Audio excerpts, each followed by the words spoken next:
What if the woolly bugger mated with the Pete's wiggly legs? What would you end up with? The third most important fly in your box, the Michigan Black Skunk. We'll talk about this and tie it in just a few.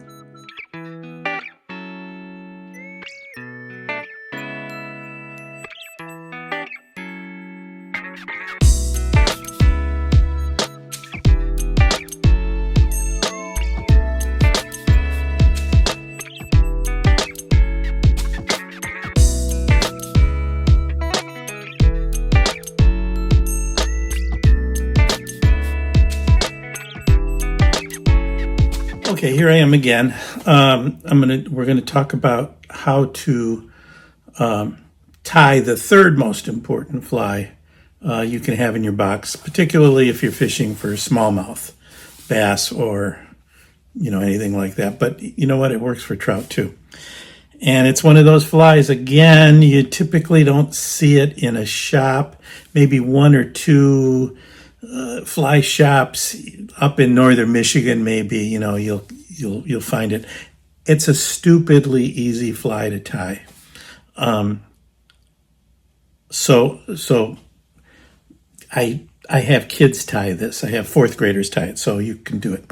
So first of all, a great fly is the Pete's wiggly legs. It's a good fly. I discovered these I was fishing in Montana, and the guides use these. They called them girdle bugs, and amazingly effective. I started using them here in Michigan on our trout streams and on our smallmouth rivers. Very, very effective. I think it has to do with the legs and stuff. It's supposed to imitate a stonefly, but just incredibly good fly. Okay. The other fly, that everybody knows, is a woolly bugger, and this, I'm telling you, when all else fails, throw out a woolly bugger and you're bound to catch something. This one has some like sparkly tails and stuff to it. But basically your black woolly bugger, if you don't know what to do, a small black woolly bugger. I've taken this on the south branch of the Osable River, where I'm not catching anything or nobody's catching anything. I throw on a stupid woolly bugger. It works every time. So, inside your fly box, let's say these two started to get together, they would end up with a baby.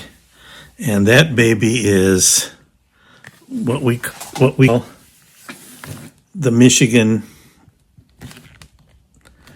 Black Skunk. I don't know where the skunk comes from.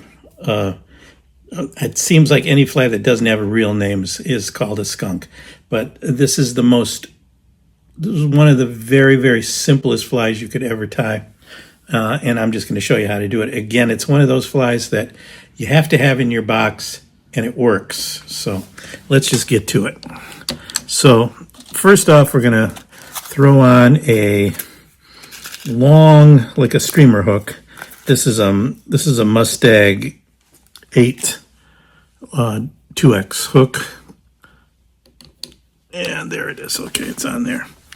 At this point, we can tie on a little bit of weight to the front because this is an underwater thing, and I don't know how many turns I'm going to do it, but about that many turns. I try to keep this up near the front of the hook because I like the idea of the fly doing that. Okay.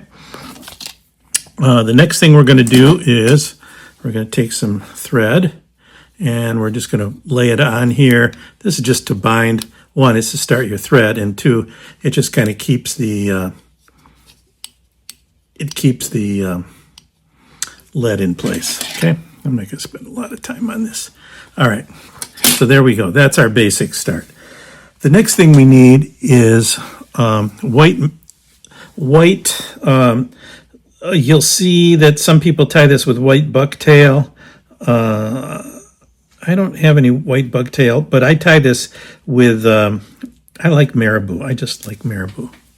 So I have lots of white marabou. So here's a piece of white marabou. We're only going to use just the very, very end of this.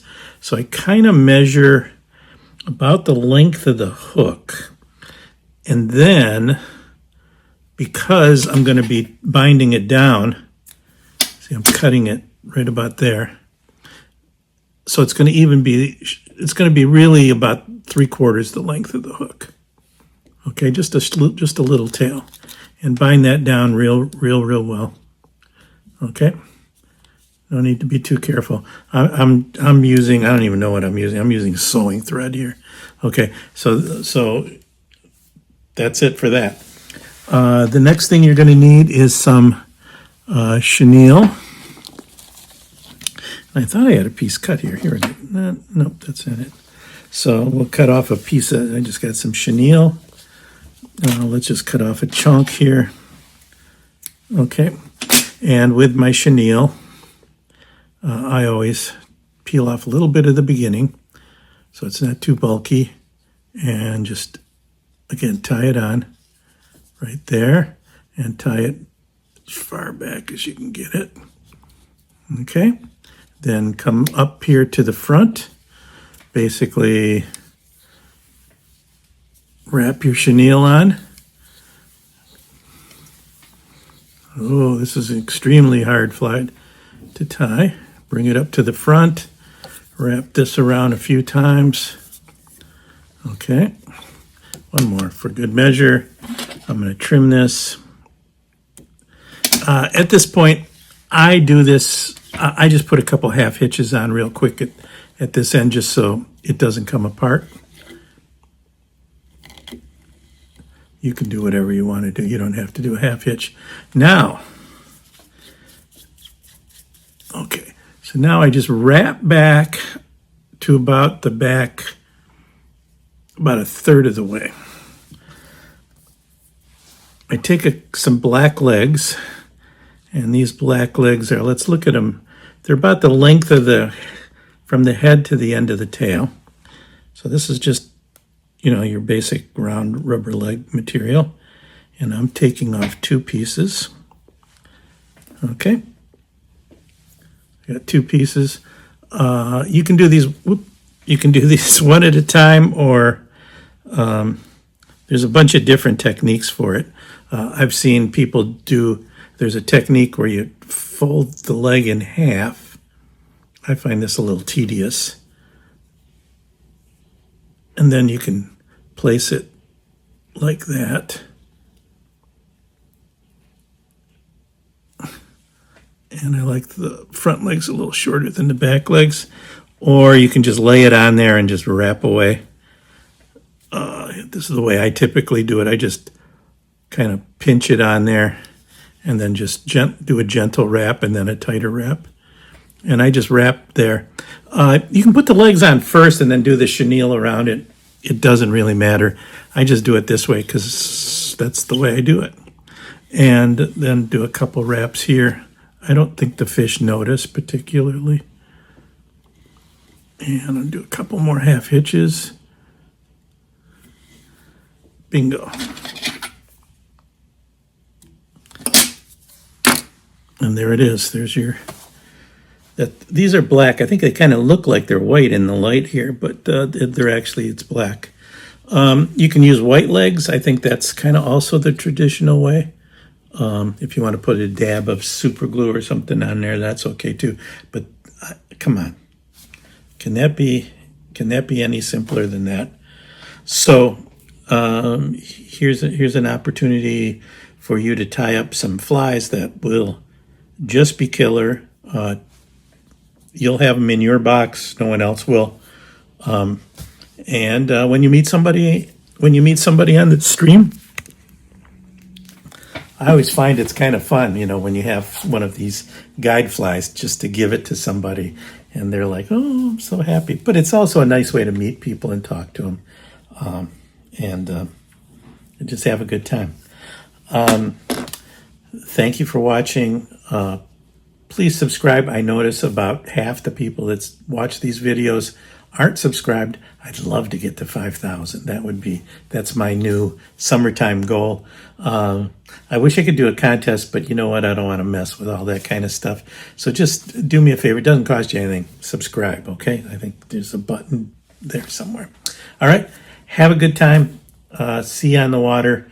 I hope to make these videos a little bit more exciting in the future.